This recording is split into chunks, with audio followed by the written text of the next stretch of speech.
Boom! Yes folks, Hume here again, and in this video we're going to continue with our series of tracking the corona.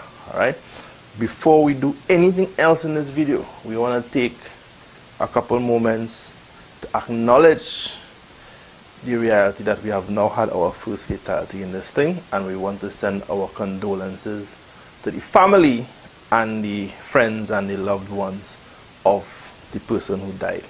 Alright, so we see where this thing reached now, right? We have had one person dying already, right? So all the people who didn't want to take it seriously before, you know, when we didn't have any cases, okay, we didn't take it seriously. We get cases, but we didn't have any deaths. We didn't take it seriously either. Well, we have a death now. What are you going to do, right? So in this video, I basically want to deal with some percentages, right? We want to discuss the percentage of positive cases relative to the number of tests being carried out. So the first thing I'm going to do is zoom in the camera onto this little graph here, and I will just talk a little bit about it, and then I'll zoom back out and we'll talk about the figures. Alright, so we're going to zoom in here now. Alright, so we have a crude setup here in that we simply took the printout of the data and we attached it onto the whiteboard, and we zoom the camera in onto the whiteboard. Right? Normally people would have a projector and whatever, but the bottom line is we work with what we have. Good. So the first thing we track is and I'm going to put this up here now, the number of tests increasing, right? So in other words, since the first positive was announced, right, it took us 52 tests to get the first positive. Alright, you see the 50 there, the first thing there, just over the 50. So basically, since that first announcement, we had the updates. Each successive number here represents a successive update. Now, there are some days when you would have had more than one update. So these numbers here are not to be taken as representing days or dates, right? These are the updates. And with each successive update, what you normally find is that there are more tests being done. So in other words, more and more people are being tested, and as more and more people are tested, you get how much of a positives coming out of that, right? So the number of tests will increase over time naturally. The last figure up to when this graph was done was 353 or something, somewhere thereabouts. I think the latest as of right now is just over 400. But we will update as we go along, right? So we move this. This is the graph we really want to pay attention to, because for every update you have a certain number of tests and a certain number of positives, and we express the number of positives as a percentage of the number of people tested. Alright, so in other words, if we test 100 people and we get 10 positives, that's 10%. If we test 200 people and we get 10 positives, that's 5%, etc., etc., etc. So we express it as a proportion or a percentage, so that even as the number of people tested increase, we could keep track of the ratio or the proportion or the percentage of positive cases, irregardless of the overall number of people tested. Regardless or irregardless, whatever. So you see the graph there, right? You see the percentage. That's just, we started out at, I think it was just under 2%, 1.92% or somewhere thereabouts, right? Yes, just under 2%, 1.92% we started out with. And as we go along, you see the percentage fluctuating, right? But there's a general trend for the percentage to increase.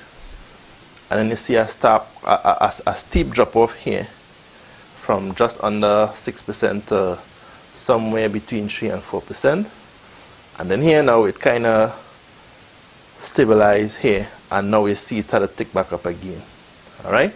So we get in a sense of the percentages as we go along, right? And this is something that I will keep doing as we go along. Alright? So as of this point here, we see the percentage of the percentage of cases starting to increase. All right. Now the average percentage that I worked out based on these figures here is just about 3.86, which for the purposes of further discussion we will regard as 4%. Alright? So with this graph and my little talk here, get a sense of what is happening. With the graph you could see with your eyes what's going on. And now we're going to continue the video by just discussing what this means in our context going forward. Alright, so we zoom out and we're back out now, and we could talk a little bit about the figures. Alright, so first of all, I just want to mention that these figures are done without considering the people on the boat. I think there was 75 in total or whatever. So these figures are done without considering them. Right? If we add them to the overall total, the percentage will jump to about 15%, somewhere thereabouts, right? Somewhere in the middle there. So I want to leave them out for now because we want to discuss the thing in the general population. Remember, we would have considered the cruisers as outliers in our previous video. We want to keep that designation going forward. All right. So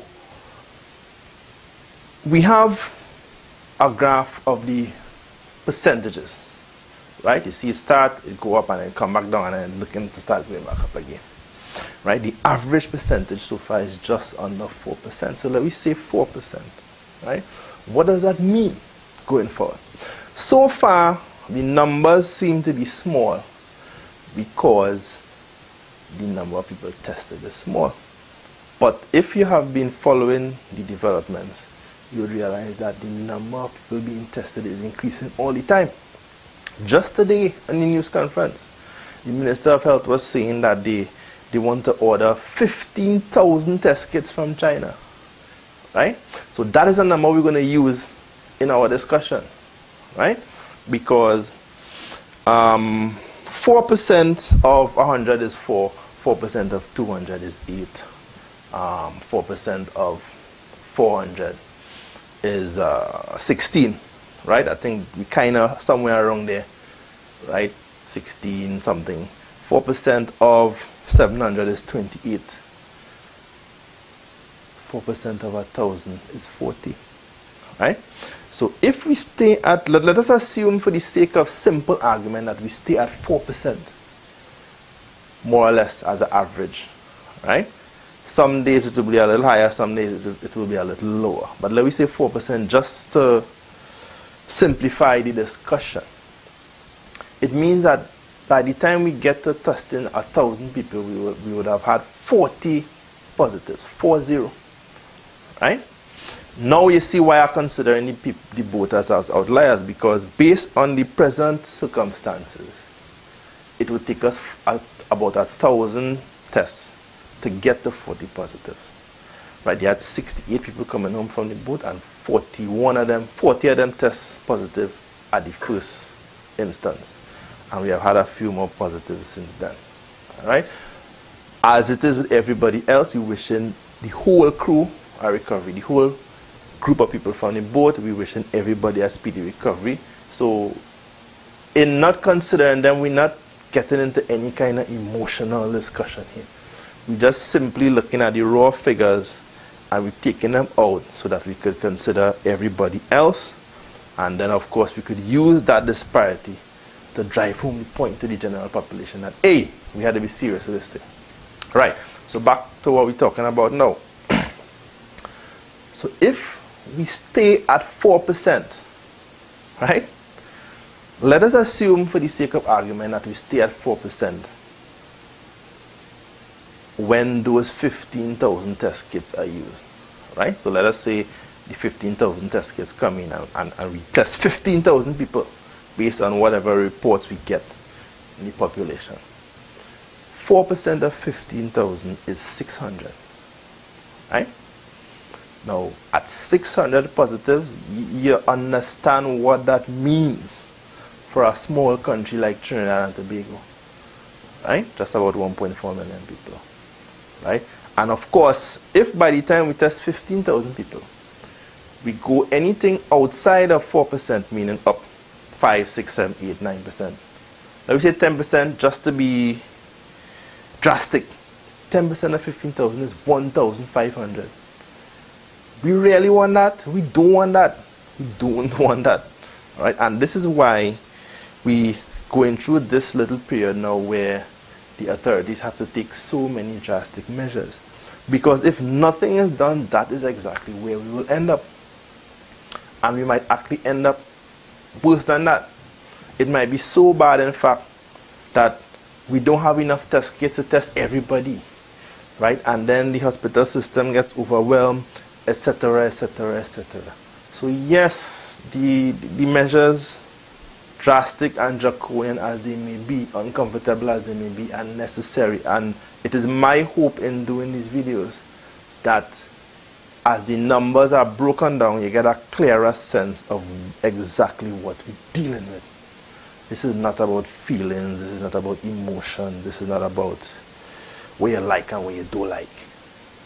Right? This is numbers, this is figures, and as we have seen today, we're talking about life and death. Alright?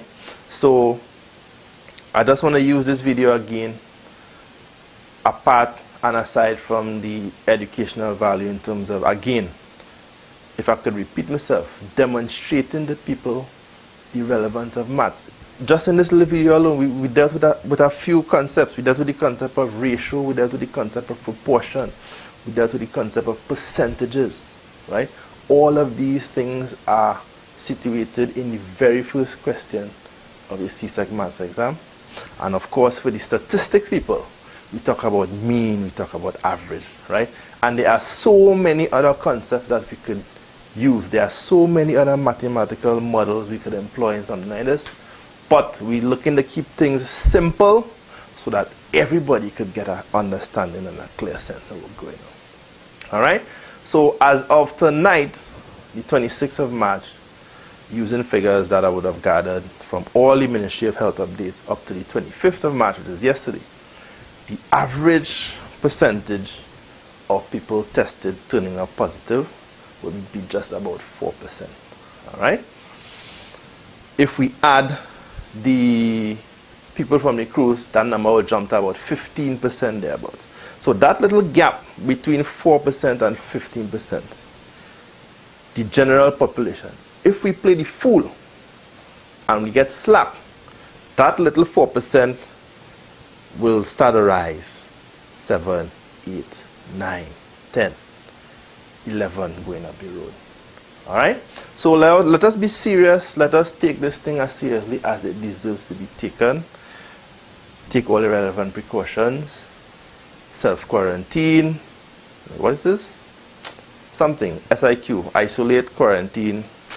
And I forget what the S stands for. Right? But, you know, you get the message. Right?